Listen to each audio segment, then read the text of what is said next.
Matthew Berry, NBC Sports, talking about the potential of Joe Flacco being the Browns' starting quarterback. I know this is going to sound insane. I think it's an upgrade. I agree. I think it's an upgrade. Do we think Joe Flacco is great? No. Do we think he's elite?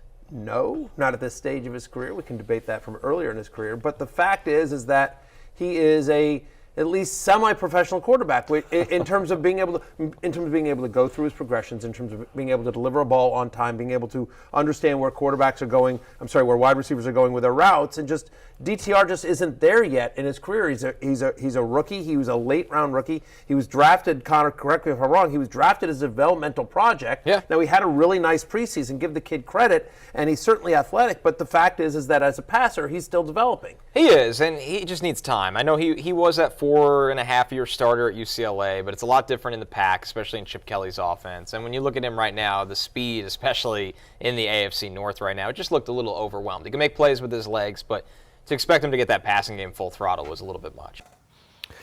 With that, let's welcome in Brad Ward from the Orange and Brown Report, as well as the All Eyes on Cleveland podcast. And Brad, I think there was a lot of merit to what they're saying relative to DTR.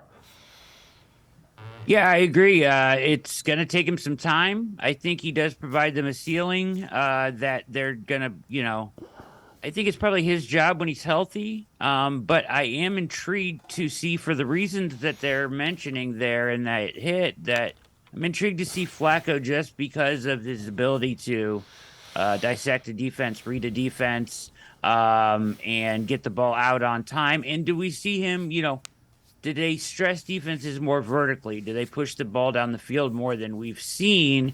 Because let's face it, this offense has kind of had training wheels on for the past few weeks, right? So let's see what happens with the veteran back there. He did spend a year with Gary Kubiak in 2014. It was his best statistical year of his entire career.